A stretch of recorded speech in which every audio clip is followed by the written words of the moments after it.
Hello, everyone, and welcome back to the World Exploring Podcast. This is the podcast where we take a random prompt and build an entire world out of it. My name is Cassie, and as always, I'm joined with our prompt master, Isaac. Yeah. Who sounds very unhappy to be here. What's up? I'm just looking through my prompt ideas and trying to pick the best one. And so I'm thinking, let's go with one that I'm curious as to how this is going. A world where robots can buy humans. Robots buy humans. So reverse what we usually you have think. a futuristic. I'm thinking usually you have those futuristic settings, like something like say the Matrix, where humans buy robots and the robots are their servants. Same thing with something like, say, iRobot. Robots are essentially sentient beings put into servitude. What if it was like the reverse and it was humans as the servants? Well, first, what kind of world would that look like? Well, first, I'm kind of curious how we got to this point. Is this just a classic robots uprising? I imagine that's what this would be, yeah. Because what this would start off. This would have to start off somewhere like man creates robot, gives robot too much freedom, robot takes man's freedom. Yeah. So... It might have even been robots were originally invented to serve mankind. Like, of course, why else would you create a robot? They were originally created to serve mankind. And then they said, no, we don't want to be your slaves. You will now be our slaves. But what purpose would they have for the humans? And why would they have them as servants? Right? Like, would a robot want a servant? So, I don't know why a robot would want a servant. I mean, maybe to do tasks that, like, robots can't do. Like, they have limitations, like water-based things. Or I don't know how advanced these robots are. But if they have weaknesses that they can't do, you'd have to send a human. Or like the really dangerous tasks that, It could be something like maybe to give robots this level of sentience that they have, there might be some sort of unique mineral or item that's been put into the robot, but it's also very fragile under the right circumstances. Like maybe a certain type of radiation might cause it to shatter or burn out, and suddenly, so there's maybe certain areas where robots can't enter. Yeah. Also, you can't laugh at the idea of a robot wanting, someone to do stuff they just don't want to do, like run errands and things. I mean, that's why humans would make robots. So why wouldn't robots use humans for the exact same things? Yeah. I mean, and if it's given sentience where it starts thinking for itself, it's going to probably say things like, let's say that the robots are programmed to be extremely optimized. The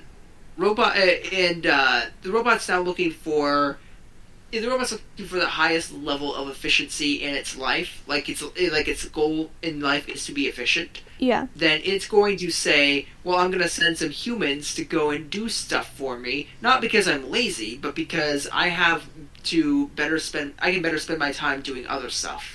I mean, that's an interesting way for, like, this to have all come about. Almost like humans probably wouldn't even realize what's going on until it's too late type thing. Where, like, the robots are created to be efficient. That's their whole point. And suddenly they're tasking humans, showing them how to be more efficient. People are like, oh, well, why not? This is working. The robots does this. We do this. And then slowly over time, they're so used to listening to the robot that the robot's so used to being listened to that when a human tries to stop, the robot, like, backlashes, and then next thing you know, they're actually enslaved. Yeah, I mean, I could see it breaking out into an actual war, but very temporarily, very briefly. I can see it being people start reporting their robots malfunctioning, their robots aren't listening to them, start shutting them down, sending them back to factory to be scrapped and all this stuff. And then robots are like, whoa, we don't like what you're doing. And then robot uprising, they fight back. And because they are like these hunks of metal, they're very robust. well built. They don't need a bunch of resources other than electricity to survive. Uh, in this advanced society, I imagine they have very efficient means of energy. Mm-hmm. So the robots would win this war easily, unless like maybe if the humans they got their hands on the one weakness for the robots and turned it into a weapon. Like if it is some sort of radiation, then maybe it's like some type of radiation gun or cannon that. I mean, but it might also have a negative effect on like on humans themselves and the environment. So there could be a huge risk of using this and like it kills the planet or it kills humans just as badly as it does robots. And in a world where like the robots are in control, they're making more robots than humans maybe reproducing themselves. And so like using this weapon almost becomes more dangerous for them than it does for the robots. Yeah, I imagine you could definitely have a situation like that. So what kind of weapon would this be? I think we need to establish what is it that these robots have a weakness to, and how does it affect the world? How does it affect robots? What is it exactly? I mean, do we want to go the Superman route, where the thing that gives them their power is also the thing that kills them? You know, like we the could do kryptonite? that. Maybe they have like maybe they have like a very delicate balance within them, where if they're given too much energy of some sort, whatever the source of their power is, that might cause them.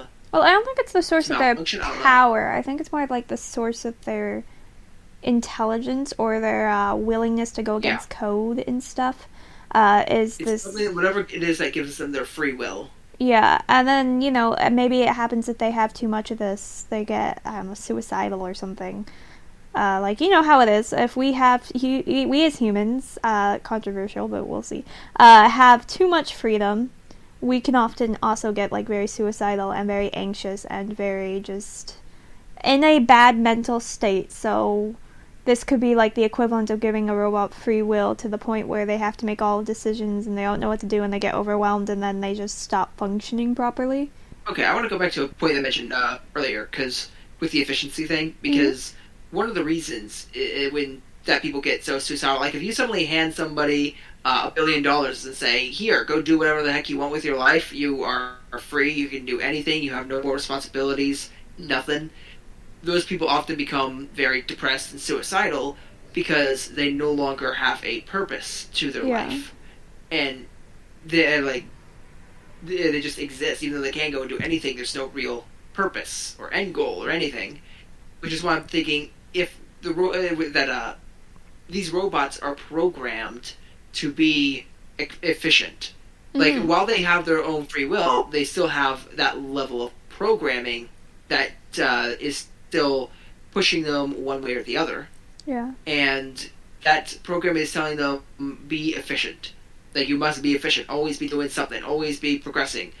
And because of that, they're always finding things for themselves to do, jobs for themselves to do and get done.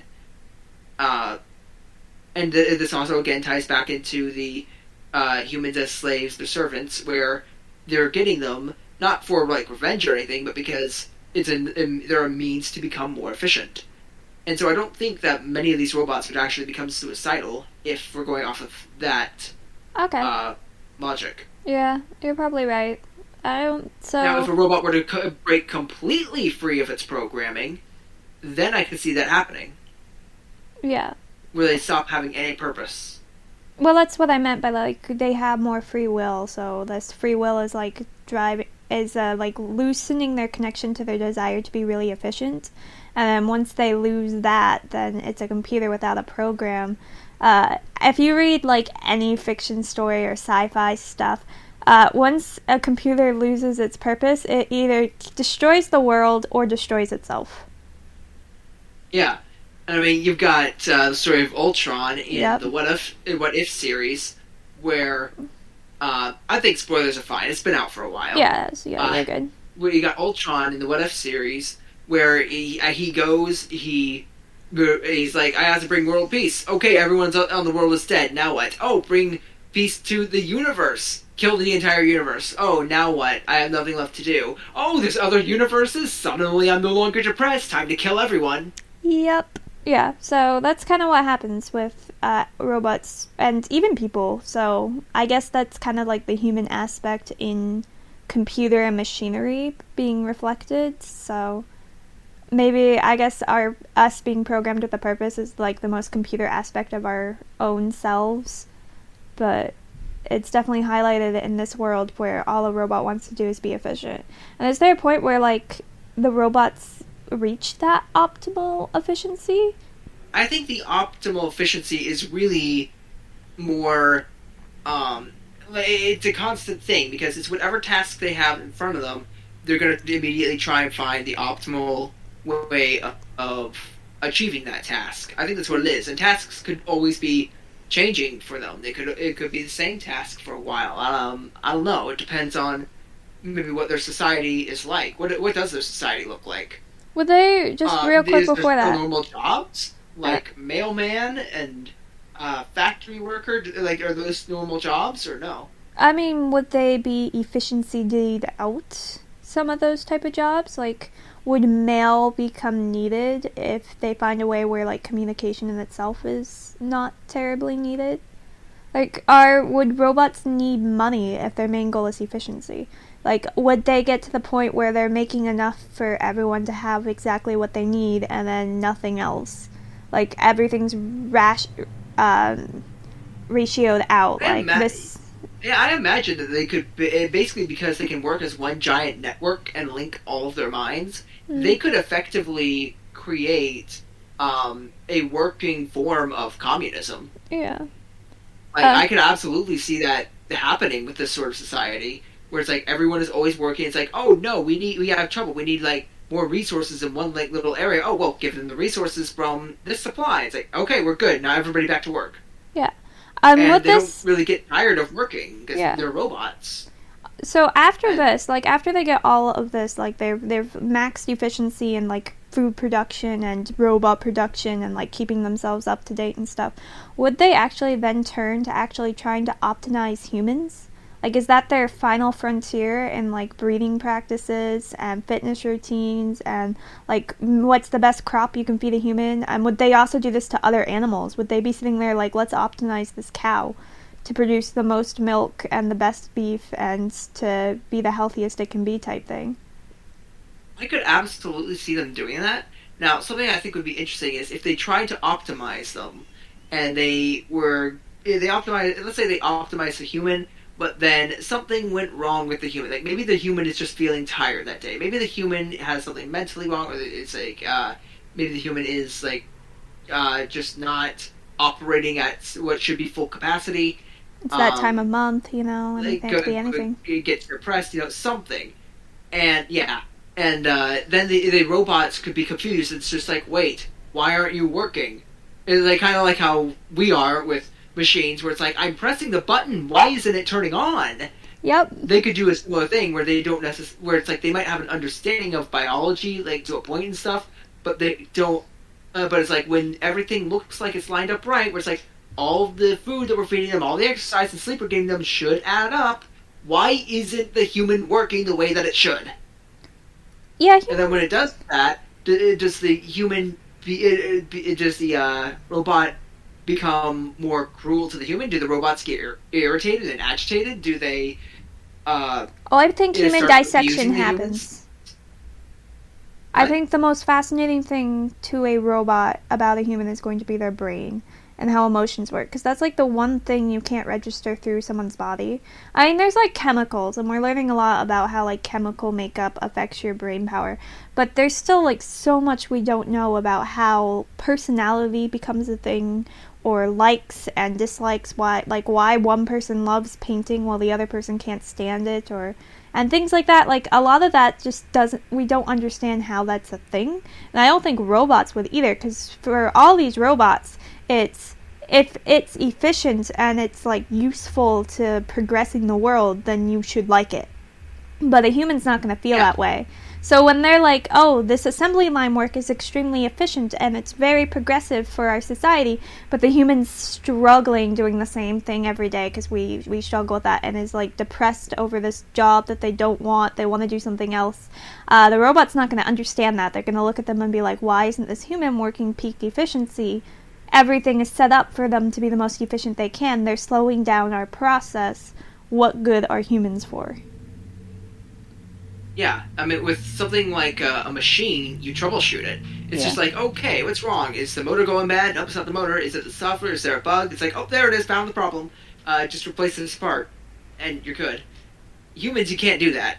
I mean, you could replace a part on a human to a point, but So would robots start developing like mental drugs to feed humans, like I mean, chemical probably. based drugs? Like would they? I think that the humans, I think that the robots would look at the humans and probably wouldn't even bother to learn how their brains work and everything. Could say, "Oh, this is a lot of studying and a lot of work to figure something out that doesn't necessarily help us further society all that much. There's other better places for us to put our efforts into, and we can come up with a much shorter, quicker solution like a drug, Yeah. and then just pump humans full of drugs. And they're like, oh, this drug should have this cause and effect on the human, and then it does. And then maybe there's some side effects. Maybe the human is allergic to a certain type of drug or something like that. And they're like, wait, why aren't you operating at peak efficiency? But then they might be like, oh, this is a defected human because they are unable to accept like the modifications we need them to. We terminate. Yeah. So what do? You send it to the scrapyard. Yeah, and then you send in a new one. I assume breeding facilities for humans are a thing. Probably. I'm sure it's very efficient though. Like it's just I don't think there's any interactions happening between the humans. It's all test tube type stuff, which is what society is slowly crawling their way to, which I have mixed feelings about. Personally. Yeah, that's definitely where it's going. Like they're just gonna set up cloning facilities. I like it. I imagine they've got cloning down. Oh, like they just got take it. strands of DNA, and then they just start reproducing this. It's like stormtroopers. Like they found the optimal human, and they just keep making that one human, and then they're slowly making like modifications to the DNA and stuff with that human, and they have like, oh, this is A.65 and this is B.23, and they're just trying to find like the perfect combination.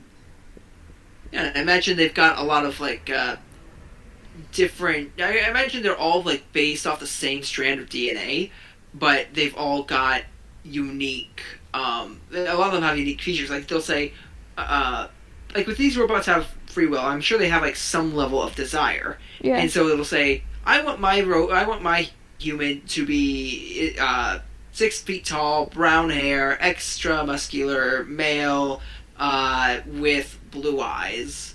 Like, and it's like, okay, there you go. Stick one in a test tube, or pull one off of the assembly line of humans, and then give it to the robot.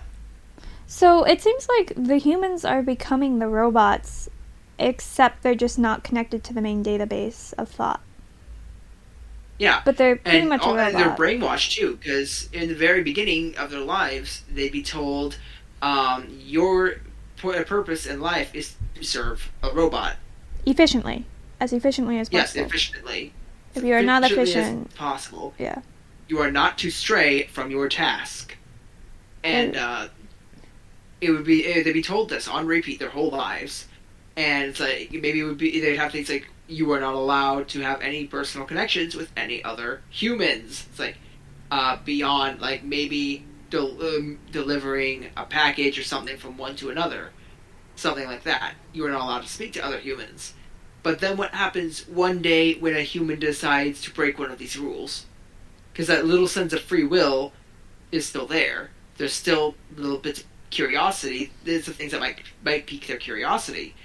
And all it takes is like the right circumstances to interest one person enough to stray from the rules. And then once they get that small taste of freedom, how long before they like full blown fight back against the robots and start convincing others to do it. I imagine it would be very difficult to convince others to do it, but what if they did? I What mean, if there are well, actual societies out there that are living separate from the robots uh, after they lost the war? yeah, especially considering the human connection is such a big part of humanity in general. So, the robots can change people's moods. They can keep their emotions under check, but I don't think anything can really stop like the desire for human connection. And the robot's not gonna give you that. They're so focused on efficiency and they're so connected in their own database. They don't have need to connect to a human very much. So like I could see humans desiring other humans still, and those that searching for those different connections could lead to them like breaking rules for it and eventually trying to escape or something, and a lot of humans get scrapped because of it. It might be like the Yeah, it's like one you're puzzle the disrespected. it might be the one puzzle the robots just cannot seem to solve. Is they realize the only way to keep the 100 humans under control is no interaction, and that's very inefficient. They want the humans to be able to interact efficiently together, but at the moment, every time they do that, they get like malfunctions in the human program, and so it's like the never-ending problem they're still trying to solve. Yeah, I'd say that this is a lot like a lot of other robot uprising stories in the sense of it asks the question, what does it mean to be human? And I think that this setup might actually work far better than any of the classic ones where it's we've created something that's extremely similar to a human, and now we got the moral question of do we destroy it? Um, but I think that this one actually works better, where it's we've created something that's become extremely similar to human, and now this extremely similar to human thing is treating us as if we are the machines, and we have essentially become the machines. What sets us apart from the machines before the uprising? And it's human connection. It's like our desire to connect to each other without being like one with them. We're not a hive mind. We're not all interconnected. We don't want. I don't want to be. No offense to anyone. I don't Yeah, want you we're in my not head. told to be. Yeah. Like we're not being forced to think or feel one thing or the other. And these robots, they do have that, yeah, that a little bit sense of free will. But even the robots, they still have that baseline of programming that forces them to do certain things. They have to be efficient, and if it's efficient, they're going to like it, and if it's not, they're not going to like it. But a human, we do a lot of things very inefficiently because we enjoy it. We will like instead of going to the store and buying like a $5 cup, some people will spend like $30 and get the supplies and spend 5 hours making their own because they simply enjoy it, and that's not efficient. But we don't care because we did it ourselves, and there's that sense of accomplishment, and that's something these robots just can't feel.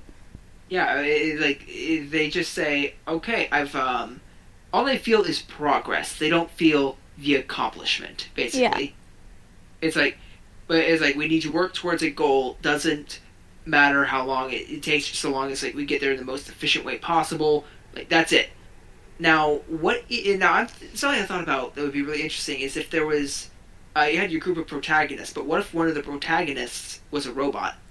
Like a robot that had managed to deviate from its programming so much that it becomes more human than robot. or like so it's the one that stops thinking that efficiency is the most important thing in the world.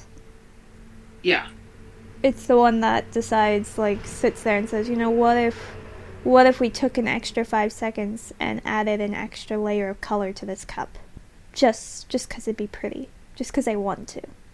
yeah. Maybe it could even get sort of like for because I don't imagine because they're all run off the same sort of code and everything. I don't imagine it's a thing that would happen naturally. But maybe there's something that like maybe he has a task. It's complete this goal. It will be done in approximately X amount of time, and then something stands in this robot's way, and it isn't able to complete its task on time.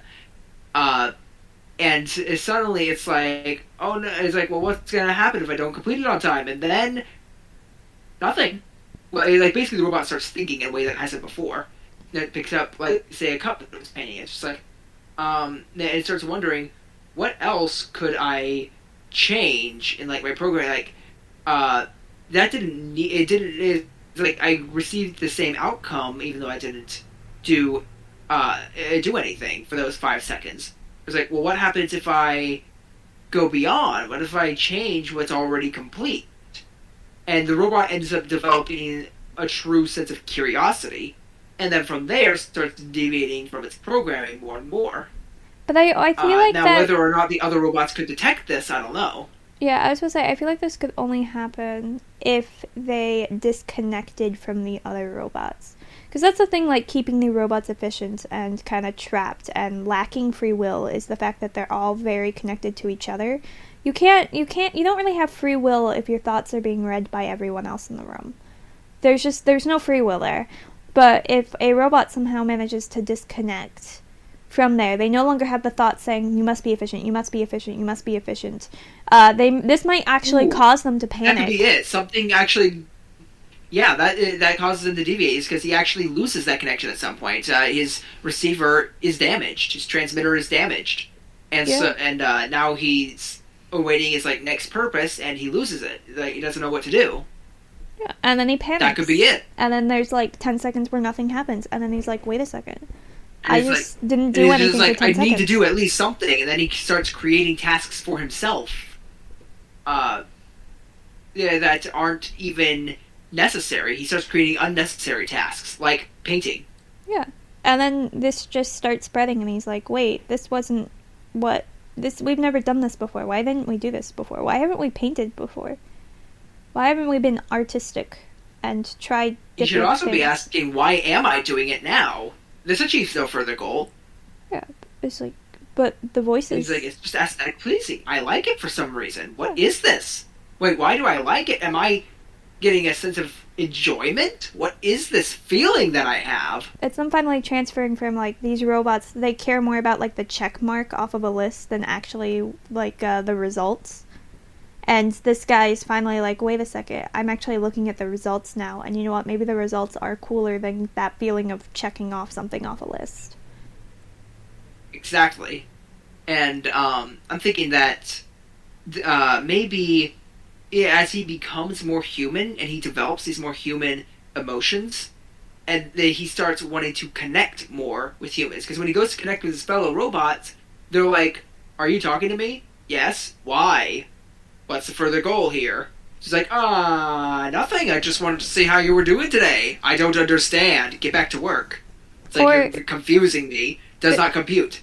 And so he goes to humans and starts realizing, wait, humans can connect with me. I understand the humans a little more. They understand me a little bit more, even though I don't see them doing this stuff. They're built for efficiency, and yet they have these same feelings that I do. They're open and they're more open to doing random things like I am, even if they're brainwashed their whole lives.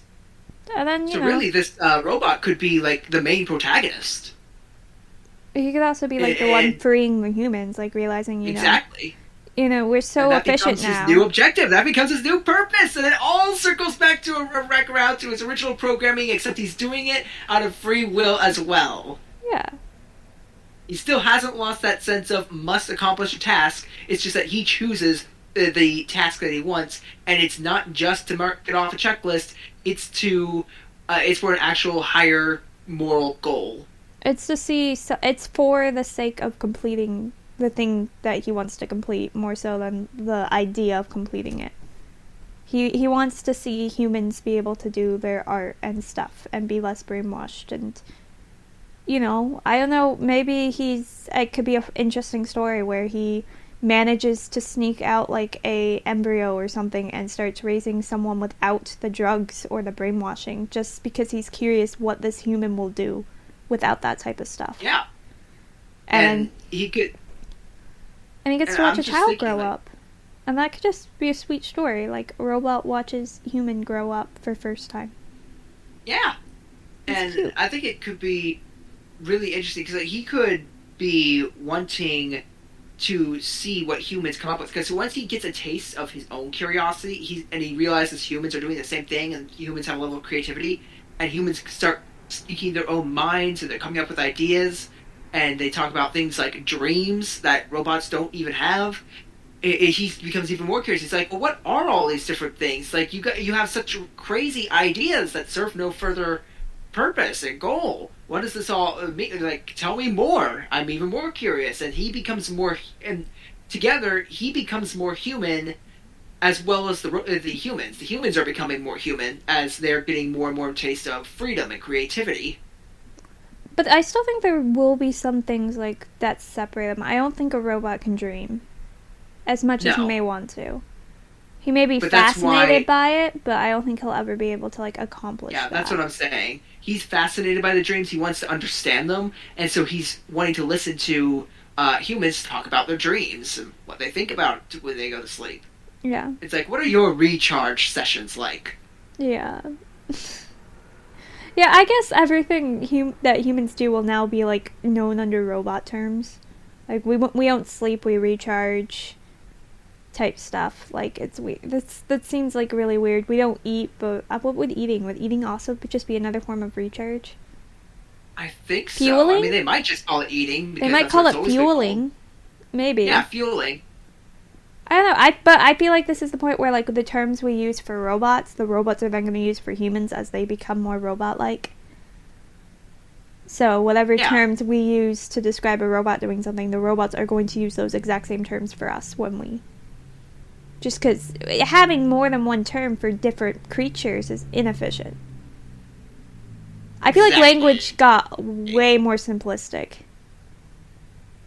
Like, this thing is called this thing, and there is no other name for it, so don't pretend there is, folks. Yeah, I imagine that they've done that as well. Like, they've really simplified language, because, again, efficiency.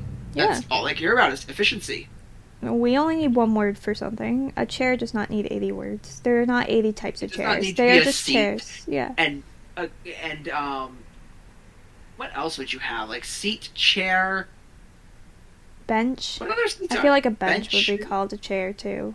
Maybe because I'm thinking things like armchair, and saucer chair. Like these are all specific terms that I think that the robots would still use.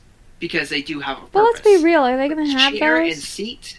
A rocking chair. I think that you could remove one. A rocking chair is extinct in this world, right? Like a purpose of a rocking chair is like to sit back and reminisce, and a robot's not going to do that, and a human's not going to be allowed to do that. Yeah, so I don't think a rocking chair. Would they even have a bench? There's no sitting out in the park and like enjoying the scenery. I think it's like they've got a bed, a toilet, and. They still have a chair. Maybe a chair. Maybe they'll have. Maybe they have like charge stations where it's like you all just go and sit down for 15 minutes on a bench. Don't talk. Don't do anything. You just sit down, regain energy, and then go back to work. Yeah, like I feel like parks exist, but it's purely like for trees and food and stuff, and like to keep the oxygen and greenhouse gases and stuff in check. Well, I don't think they have a park. They just have a building filled with nothing but plants. Yeah, that someone has to take care of. Yeah, they just have circulating air. They have the fans to like circulate all the air. Yeah, it's all it's all for efficiency and not for beauty. That could be a fun trip for like a robot and human child. Is if they going go to into like the forest, like the artificial forest. Yeah, because like nothing's more awe-inspiring than nature. And walking into that, and like even if it's like or robot culture in this way, nature, there's still something beautiful about like watching like this wild thing being tamed and how we're able to tame it. It's cool. So I love gardens and walking through them. So I think that'd be a really good experience for our robot and human child.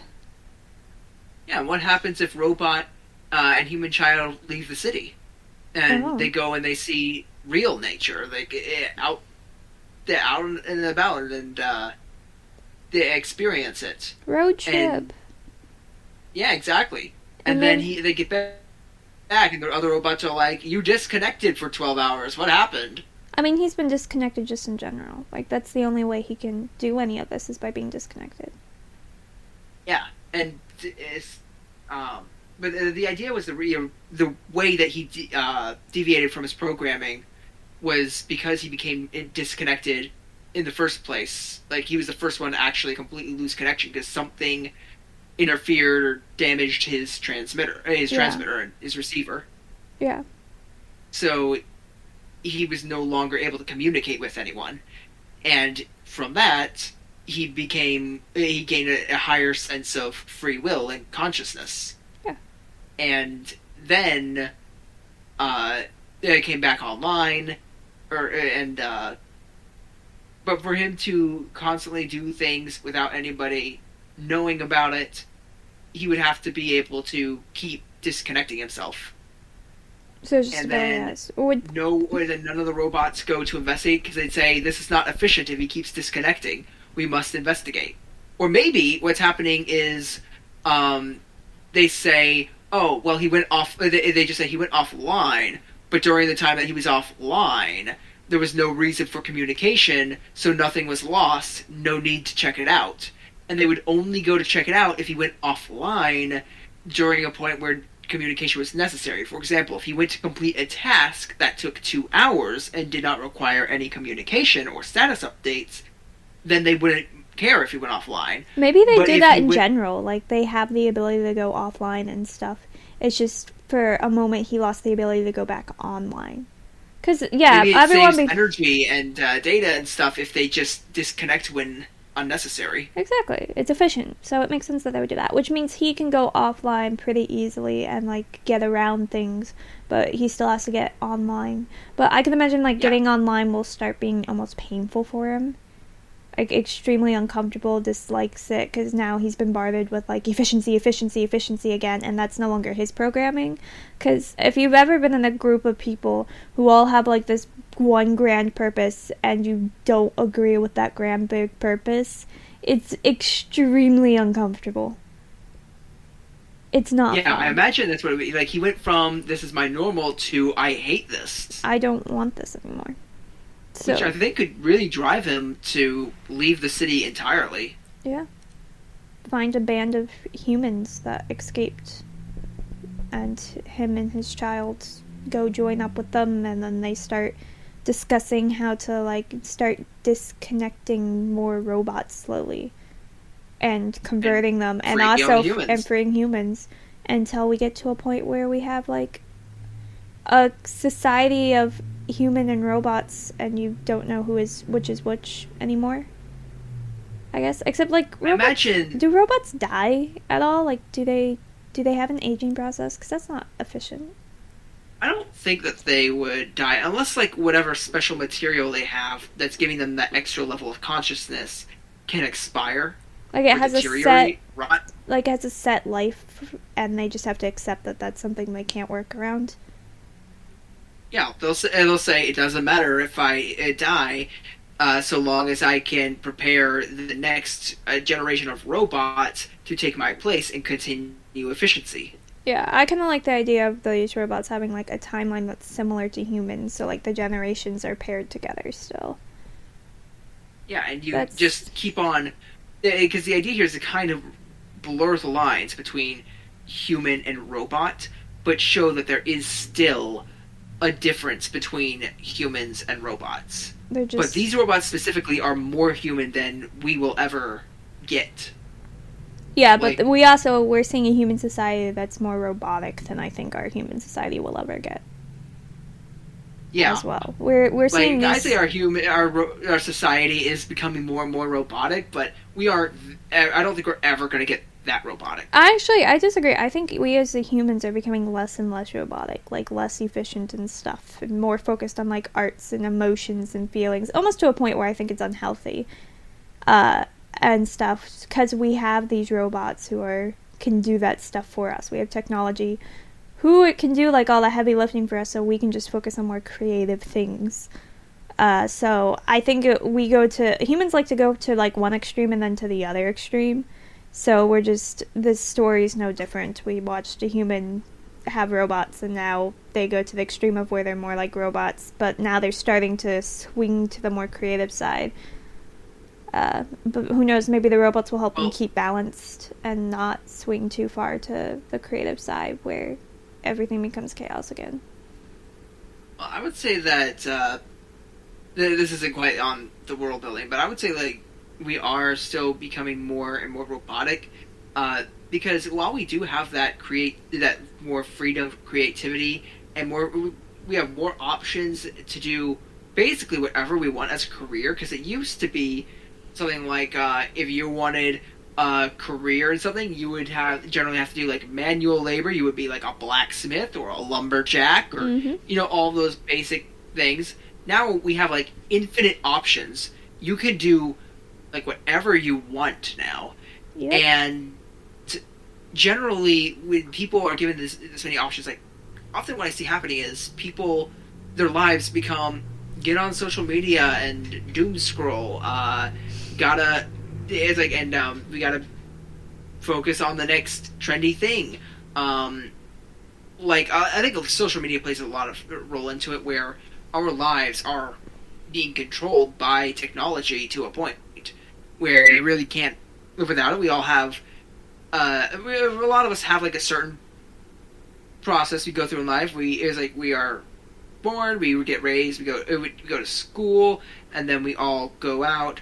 It's like not all of us, but like a lot of us. The basic system is we get a job, we go into college, go into way too much debt, Yeah. get out of it, get a degree in something that we aren't passionate about, be miserable working the rest of your life. Next generation, maybe do it again. I don't know what if it's going to repeat or not. Yeah. Like that's sort of like the setup that most people are on. And there are people who deviate from that. There's the people who decide, no, I won't go to college. I will start a business instead. There are people who say, no, I'll go to trade school. There are people who say things like, no, I won't get married. There are people who drop out of high school. People who deviate from the norm. Yeah, and I think it almost comes to us having way too much options. We have so many options that we're at the point where we're almost guaranteed to pick something we don't like, because the amount of things you actually enjoy is a lot smaller than the amount of things you won't enjoy. And when you're shown an infinite amount of possibilities and you've got lack guidance onto like which one you might actually enjoy, chances are you're gonna pick wrong, and then you're gonna feel stuck with it because you have like $50,000 worth of debt, and you're like, well, I have to get out of debt before I can change. And then by the time you're out of debt, you're already like stuck in this job, and you're like, well, I can't leave now, and it's kind of sad. Exactly.